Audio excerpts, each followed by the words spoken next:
कहानी आशापुर नाम के एक छोटे से गांव की है, जहां के लोग साधारण जीवन जीते थे। गांव में अधिकतर किसान थे, जो अपनी आजीविका के लिए पूरी तरह से बारिश पर निर्भर रहते थे। उन्हीं किसानों में से एक था रामू, जो बहुत मेहनती और ईमानदार व्यक्ति था। लेकिन दुर्भाग्य से उसकी मेहनत का फल उसे कभी सही समय पर नहीं मिलता था। जब भी उसकी फसल पकने के करीब होती, तो कभी बारिश और कभी सूखा उसकी मेहनत पर पानी फेर देता। यही कारण था कि वह हमेशा अपनी किस्मत को कोसता रहता था। रामू की मेहनत और उसकी समस्याएं। एक दिन हमेशा की तरह रामू सुबह सुबह अपने खेत पर पहुंचा। उसके पास ज्यादा जमीन नहीं थी, बस एक छोटी सी खेती थी, जो अगल-बगल के बड़े किसानों की जमीन से घिरी हुई थी। जैसे ही वह खेत पर पहुंचा, उसने देखा कि आज तो बाकी किसान अभी तक काम पर नहीं आए थे। ये क्या, अब तक कोई नहीं आया? लगता है किसी को अपनी फसल की चिंता ही नहीं है, रामू ने सोचा। लेकिन फिर उसने सिर हिलाया और कहा, खैर, मुझे दूसरों की परवाह क्यों करनी चाहिए? मैं अपने खेत का काम करता हूँ।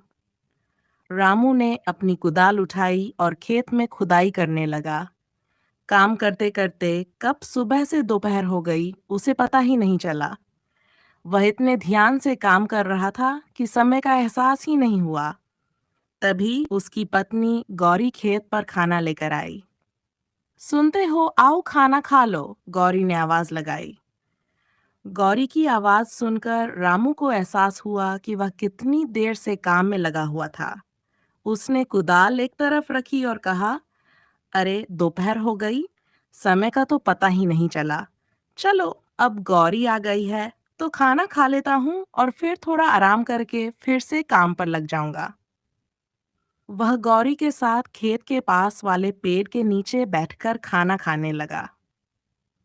रामू की किस्मत की मार खाना खाते हुए गौरी ने पूछा, क्या हुआ जी? आज कुछ ज्यादा ही थक गए हो। रामू ने गहरी सांस ली और कहा, हाँ, सुबह से लगातार खेत में काम कर रहा हूँ, समय का पता ही नहीं चला। गौरी ने फिर पूछा, पर आपने थोड़ी देर आराम क्यों नहीं किया? रामू ने निराशा से सिर हिलाया और कहा, मैं क्या करता, अगल बगल के खेतों में कोई काम करने आया ही नहीं, तो मुझे लगा कि अभी दोपहर होने में समय है, इसलिए मैं भी लगातार काम करता रहा। और जब तुम आई, तब जा पता चला कि दोपहर हो गई है।